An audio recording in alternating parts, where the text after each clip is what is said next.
السلام علیکم ورحمۃ اللہ وبرکاتہ۔ جب تعلق بہت شدید ہوتا ہے تو جدائی کا صدمہ بھی اتنا ہی شدید ہوتا ہے، اور سنبھلنے کی کوشش کے باوجود بھی انسان لڑکھڑاتا ہے، پھر سنبھالتا ہے، اور پھر خاصی طاقت ایمان کی، اللہ کی ذات عالی پر یقین کی خرچ کرنا پڑتی ہے، تب جا کر اس کو صبر نصیب ہوتا ہے۔ اس سلسلے میں پوچھنے والوں نے پوچھا کہ کچھ الگ سے ایسی دعا یا کچھ ایسا ذکر جس سے سنبھلنا، برداشت کرنا، صبر کرنا آسان ہو جائے۔ تو اس سلسلے میں صرف دو باتیں عرض ہیں۔ پہلا سہارا، ذریعہ صبر کے حصول کا یہ ہے کہ ہم اپنے ایمان کو صبر حاصل کرنے کا ذریعہ بنائیں۔ ایمان ہی اول ہے، ایمان ہی آخر ہے، ایمان ہی سب کچھ ہے۔ ہم جتنا اس بات کو سوچیں گے کہ موت اور زندگی اللہ کا اٹل فیصلہ ہے، وہ جب پیدا کرنے پہ آ جائے تو پھر اسے مارنے والا کوئی نہیں، اور پیدا کرنے کے بعد اس نے ڈیٹ آف ایکسپائری بھی لکھی ہے۔ جو پیدا ہوا ہے اس کی واپسی بھی طے ہے، اس کی واپسی کا وقت بھی طے ہے، اس کی واپسی کی جگہ بھی طے ہے، کیفیت بھی طے ہے، سب کچھ طے ہے۔ تو اس بات پر ایمان صدمہ سہنا آسان بنا دیتا ہے۔ یا ایھا الذین آمنوا استعینوا بالصبر والصلاۃ ان اللہ مع الصابرین ولا تقولوا لمن يقتل في سبيل الله اموات بل احیاء ولكن لا تشعرون وَلَنَبْلُوَنَّكُمْ بِشَيْءٍ مِّنَ الْخَوْفِ وَالْجُوعِ وَنَقْصٍ مِّنَ الْأَمْوَالِ وَالْأَنفُسِ وَالثَّمَرَاتِ وَبَشِّرِ الصَّابِرِينَ۔ کون صابرین؟ الذین اذا اصابتهم مصیبہ، جنہیں جب کوئی صدمہ پہنچتا ہے، کوئی تکلیف پہنچتی ہے، کوئی دکھ پہنچتا ہے ناقابل برداشت، تو وہ اسی وقت یہ کہتے ہیں انا للہ وانا الیہ راجعون، کہ تم جس کے جانے کی خبر دے رہے ہو کہ فلاں رخصت ہو گیا، فلاں کا انتقال ہو گیا، فلاں فوت ہو گیا، تو یہ کوئی انوکھی اور انہونی بات نہیں ہے جو خالی اس کے ساتھ ہوئی ہو، بلکہ حقیقت یہ ہے کہ ہم خود اللہ کے پیدا کردہ ہیں اور اللہ کے بھیجے ہوئے ہیں۔ تو جب واپسی کا وقت آ جائے گا تو ہم خود بھی اسی کی طرف پلٹ جائیں گے۔ اس آیت کے معنی کا استحضار دل و دماغ میں، اس آیت کے معنی ہماری آپ بیتی بن جائیں تو صبر کرنا، صدمہ سہنا آسان ہو جاتا ہے۔ اس کے بعد نبی کریم صلی اللہ علیہ وسلم کی دعا جو قبرستان کے حوالے سے ہے، اور اس کے مختلف صیغے ہیں، مختلف جملے ہیں، جس میں ہر چیز کا احاطہ کر لیا گیا ہے کہ جانے والا اللہ کی مرضی سے جاتا ہے، اللہ نے بلایا ہوتا ہے تو جاتا ہے۔ کوئی اللہ جسے مارنا نہ چاہے تو کوئی اسے مار نہیں سکتا، اور اللہ جسے واپس بلانے پہ آ جائے کہ بھئی اب تمہاری زندگی ختم، تو کوئی اسے جلا نہیں سکتا، اسے زندہ نہیں رکھ سکتا۔ قبرستان کی دعا کا بھی یہی حال ہے کہ جو لوگ یاد کر لیتے ہیں بس یاد کی حد تک وہ دعا رہتی ہے زبان پر، لیکن اس دعا میں ہم کہہ کیا رہے ہیں، الفاظ کے اندر کون سے معنی چھپے ہوئے ہیں، یہ معنی اگر ہماری آپ بیتی ہو تو ہمارے لیے صدمہ جھیلنا، برداشت کرنا، صبر کرنا اور تسلی کا حصول آسان ہو جائے۔ دعا کے الفاظ بہت مشہور، جو دعا اپنے یہاں مشہور ہے وہ یہ ہے: السلام علیکم یا اہل القبور، سلام ہو تم کو، سلامتی ہو تم پر، اے قبر والو، انتم سلفنا ونحن بالاثر، تم پہلے آ گئے ہو اور ہم تمہارے پیچھے پیچھے آنے والے ہیں، وَإِنَّا إِنْ شَاءَ اللَّهُ بِكُمْ لاحقون، اور بنا کسی شک و شبہ کے انشاءاللہ ہم تمہارے پیچھے پیچھے آ کر تم سے مل جائیں گے، تمہارے پاس آ جائیں گے۔ دوسری دعا میں ہے: السلام علیکم اہل الدیار من المؤمنین والمسلمین، اس طریقے کے الفاظ ہیں کہ سلام ہو تم کو اے ایمان والو اور اے اسلام والو۔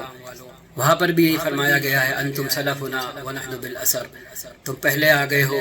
اور ہم تمہارے پیچھے پیچھے آ رہے ہیں، اور انشاءاللہ تم سے آ کر کے مل جائیں گے۔ ایک اور روایت میں مستقدمون کے الفاظ ہیں اور مستاخرون کے الفاظ ہیں کہ تم کو بلا لیا گیا ہے ہم سے پہلے، اس لیے تم ہم سے پہلے چل دیے، ونحن مستاخرون، ہمیں ابھی پیچھے چھوڑ دیا گیا ہے، ابھی ہمارا بلاوا نہیں آیا ہے، اس لیے ابھی ہم یہاں دنیا میں ہی موجود ہیں۔ تو یہ دعا بھی اگر ہمارے وجود کا حصہ بن جائے، ہم معنی کے ساتھ یاد کر کے دل و دماغ میں بسا لیں، تو پھر یہ بھی ایمان ہی ہے۔ یہ دعا بھی ایمان سے بھری ہوئی ہے کہ کوئی جاتا ہے تو اللہ کے بلانے سے جاتا ہے، کوئی ابھی نہیں گیا تو اللہ نے بلایا نہیں ہے اس لیے نہیں گیا۔ تو اس طرح سہنا، جھیلنا، برداشت کرنا، اپنے آپ کو تھامنا آسان ہو جاتا ہے۔ اور صبر کا بدلہ اللہ تعالیٰ نے خود فرمایا ہے اسی آیت میں، اولئک علیہم صلوات من ربہم ورحمہ واولئک هم المہتدون، کہ میرے ایسے ہی بندوں پر جو برداشت کرتے ہیں جانی نقصان ہو تو، جو برداشت کا معاملہ خود اپنے ساتھ کرتے ہیں اور دوسروں کو برداشت سکھاتے ہیں، میرے ایسے بندوں کا جانی نقصان ہو تو، مالی نقصان ہو تو، دنیا کی چیزوں کا نقصان ہو تو، منافع کا نقصان ہو تو، کسی بھی طرح کا نقصان ہو تو اس وقت ان کی حالت یہ ہوتی ہے کہ یہ چیزیں چلی گئیں تو کیا ہے، خود ہم ایک دن چلے جائیں گے، خود ہم ایک دن چلے جائیں گے، کیوں؟ اللہ کے یہاں سے آئے ہیں، اسی کی طرف واپس لوٹ جائیں گے۔ تو اس کا بدلہ کیا ہے؟ اس معاملے کا، اس کیفیت کا، اس سلوک ایمانی کا، ایمان بھرے سلوک کا، اللہ فرماتے اولئک علیہم صلوات من ربہم ورحمہ، ایسے ہی لوگوں پر میری رحمتیں، میری برکتیں اور میری خیریتیں نازل ہوتی ہیں، اور ایسے ہی لوگ صحیح راستے پر ہوتے ہیں، ہدایت سے مالا مال ہوتے ہیں۔ تو یہ ہے قصہ مختصر کہ ایسے موقع پر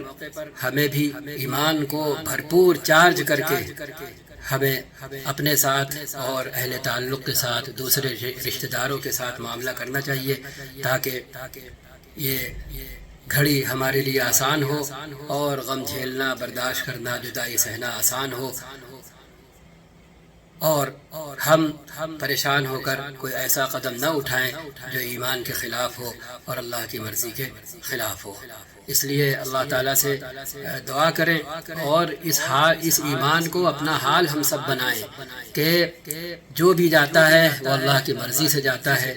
اپنے لکھے ہوئے وقت پر جاتا ہے، جس طریقے سے اس کی واپسی لکھی ہے اسی طریقے سے وہ جاتا ہے۔ اگر زندگی کسی سبب کے حصول کی بدولت لکھی ہوتی ہے تو وہ سبب حاصل ہو جاتا ہے اور زندگی بڑھ جاتی ہے، اور اگر زندگی نہیں لکھی ہوتی تو پھر وقت پر واپسی کے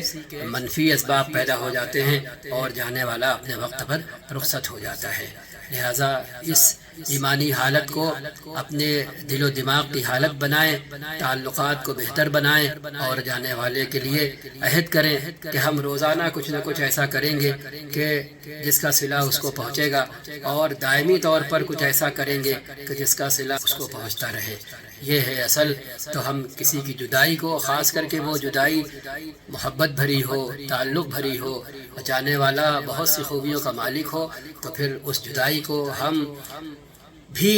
بہت بہتر جدائی بنائیں، اور اپنے تعلقات کو بہتر بنائیں، اپنے رشتوں کو بہتر بنائیں۔ اس کے نام پر اگر ہم کسی سے خفا ہوں تو ہم اس کے نام پر وہ خفگی دور کر دیں، جانے والے کے نام پر ہم خود اچھے ہو جائیں دوسروں کے لیے، جیسے وہ اچھا تھا سب کے لیے، دوسروں کے لیے، ایسے ہی ہم بھی اچھے ہو جائیں، خود اپنے لیے اور دوسروں کے لیے۔ یہی سب سے بڑا ایصال ثواب ہوگا جانے والے کے لیے، جو ہمیشہ کے لیے اس کے اکاؤنٹ میں لکھ دیا جائے گا اور اجر اس کے اکاؤنٹ میں پہنچتا جائے گا۔ اللہ ہم کو اور آپ کو اس کی توفیق دے کہ ہم کسی کی بھی رخصتی کو، اور خاص طور پر جس سے ہمیں بے پناہ تعلق ہو، محبت ہو، انس ہو، مودت ہو، اس کی جدائی پر ہم اس کی خوبیوں کو اپنے اندر سمو لیں، اپنے اندر اتار لیں، بٹور لیں، اور کوشش کریں کہ ہم بھی ویسے ہی بن جائیں دوسروں کے لیے، تاکہ کل جب ہم رخصت ہوں تو دوسرے ہمارے لیے بھی انہی جذبات کا اظہار کر رہے ہوں، اور ہمیں اپنے لیے اسوہ بنا رہے ہوں، نمونہ بنا رہے ہوں، قدوہ بنا رہے ہوں۔ والسلام علیکم ورحمۃ اللہ وبرکاتہ۔